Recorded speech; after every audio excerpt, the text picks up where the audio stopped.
Boa noite a todos. Trago um abraço para todos os companheiros e vamos estudar, porque mesmo com pandemia, com isolamento social, a gente tem condições de darmos continuidade ao nosso estudo, ao nosso aprendizado, da forma que estamos fazendo. Hoje vamos fazer isso, estudando a parábola das 10 virgens, que está lá em Mateus, capítulo 1, capítulo 25, versículo 1 a 13. O texto foi analisado, interpretado por Rodolfo Carvalho, e a parábola fala o seguinte: o reino dos céus é comparado a 10 virgens que, tomando as suas lâmpadas, saíram ao encontro do noivo.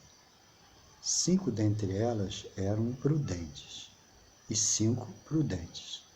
As imprudentes, tomando as suas lâmpadas, não levaram azeite consigo, mas as prudentes levaram azeite em suas vasilhas, juntamente com as lâmpadas. Tardando a chegar o noivo, toscanejaram todas e adormeceram. À meia-noite ouviu-se um grito: eis o noivo! E saíram todas ao seu encontro. Então elas se levantaram a fim de preparar as suas lâmpadas. E disseram às imprudentes, às prudentes: dai-nos do vosso azeite, porque as nossas lâmpadas estão se apagando. As prudentes, porém, responderam: talvez não haja o bastante para nós e para vós. E depois aos que o vendem e comprai-o. Enquanto elas foram comprar, veio o noivo. E as que estavam apercebidas entraram com ele para as bodas e fechou-se a porta.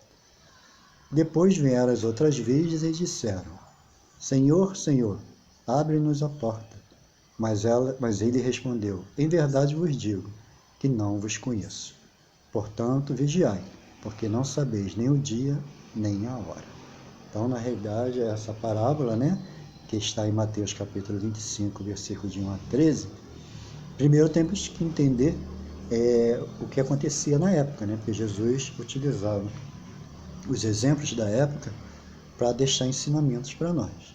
O companheiro José Argemiro da Silveira, de Ribeirão Preto, ele fez uma crônica, um artigo, explicando esse costume judaico em que as amigas da noiva acendiam tochas, que usavam azeite para criar as chamas, para alimentar as chamas, e com essas tochas elas faziam um cortejo esperando o noivo chegar.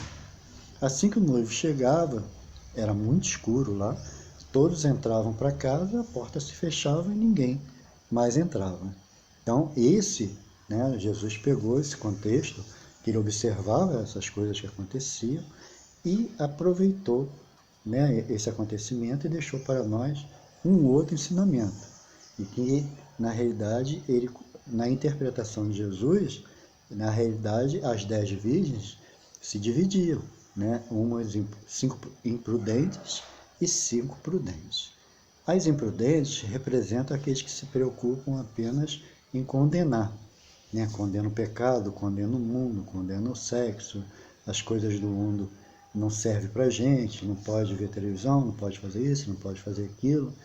Quando temos pensamentos maliciosos, alguma coisa nesse sentido, que martirizamos nosso corpo com aquelas lâminas e tal.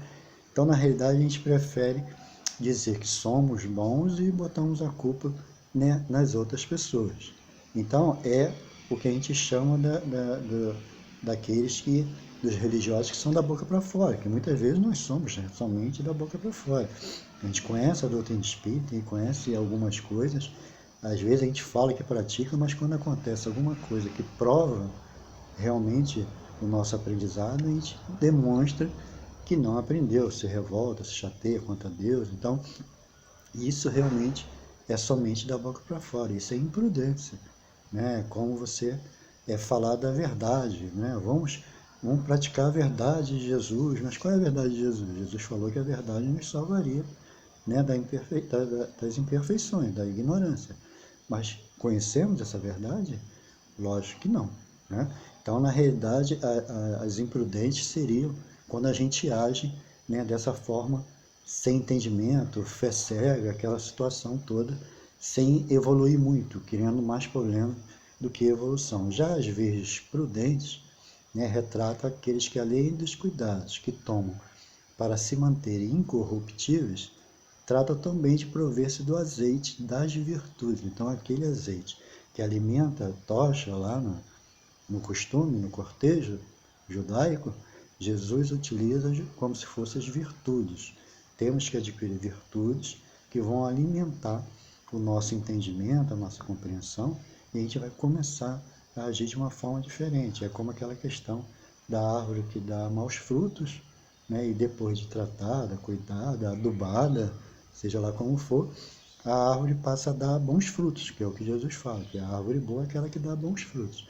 Então, quando passamos a entender, a compreender, a perceber que somos também imperfeitos, né, nós passamos a perceber que temos coisas para melhorar, temos coisas para superar. Então, isso são as virtudes que vamos adquirindo e que a gente só consegue isso através do estudo, que é constante na doutrina espírita, estuda sempre, a observação, ou seja, observar o próximo, observar o mundo, observar nós mesmos, as imperfeições que nós temos, e utilizar de disciplina, de vigilância, para que não, né, caiamos no mesmo problema. Né? E quando ele fala que a chegada do noivo, né, não se sabe a hora, né, que o noivo vai chegar, na realidade é a questão da transformação. Né? Quando é que a Terra vai se transformar para a regeneração? Em que momento que os espíritos imperfeitos, que não têm condições de reencarnar nesse mundo, serão levados para outros mundos? Nós estaremos, né, nesse grupo que vai ficar ou no grupo que vai? Vai depender.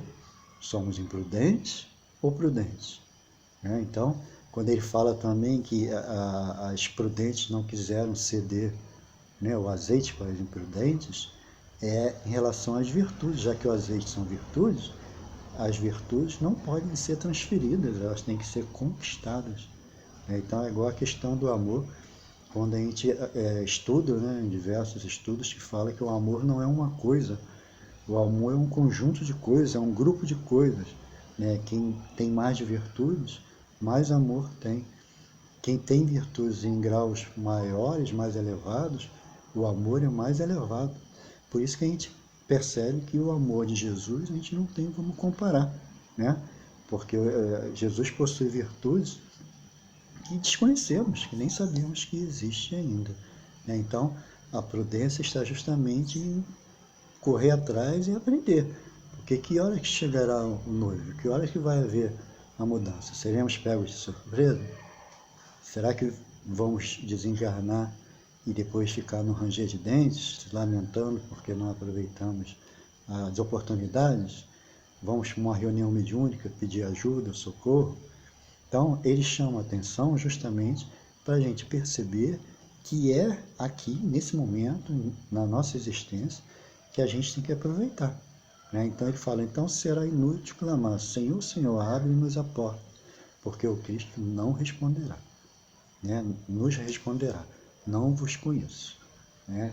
A questão de não estar preparado, não estar em condições. Quando Emmanuel falava para Chico Xavier que ele tinha que ter disciplina, disciplina e disciplina, na realidade ele estava falando justamente isso. Porque o que é disciplina? A disciplina é o estudo, tanto que Chico Xavier estudava muito, muito, muito, muito. A observação, ele observava tudo, né, as coisas que aconteciam com ele, as cartas que ele recebia, ele via se estava em condições de passar ou não para alguém, se não estivesse, ele guardava, se tivesse, ele passava. Então, na realidade, isso é uma observação constante, né, do mundo, e ele vigiava, né, sempre vigiando. É o que Jesus coloca para a gente, que temos que ser brandos, né, como a ovelha, porém prudentes como a serpente. Né? Prudentes, né, desconfiados, muita imperfeição a gente já tem. Agora, conseguir ser brando é uma virtude, é uma coisa que a gente tem que conseguir administrar para ser brando e ao mesmo tempo vigilante. Né? Por isso que Paulo de Tarso dizia que tudo me é permitido, mas nem tudo me convém. Ou seja, o que convém ou não, somos nós que temos que decidir. E a gente só vai conseguir perceber o que é certo ou errado para nós, se nós estudarmos, né, a parte intelectual, observarmos, né, o que está acontecendo, em que a gente está envolvido, não é isso? E vigiarmos. A vigilância já é a compreensão, o entendimento, né, de que podemos fazer coisas melhores. Né? Então, a questão de ser prudente ou imprudente cabe a nós. E nós sabemos que a doutrina espírita está aí justamente para isso, para trazer esclarecimento, entendimento, consolação, porque se estamos sempre criando sofrimentos para nós, temos que resgatar esse sofrimento e a consolação é importantíssima. Mas, acima de tudo, o aprendizado, porque mesmo com os sofrimentos a gente aprende e a gente acaba se melhorando, né, seguindo por caminhos melhores. Então, que possamos sermos cada vez mais prudentes, cada vez mais elevados, cada vez mais com as duas asas, né, da intelectualidade, da moralidade, para seguir em frente, né, no caminho do bem, tá bom? Fiquem com Deus, que possa ter havido um pouco de entendimento nesses poucos minutos, tá bom? Que Deus esteja com todos.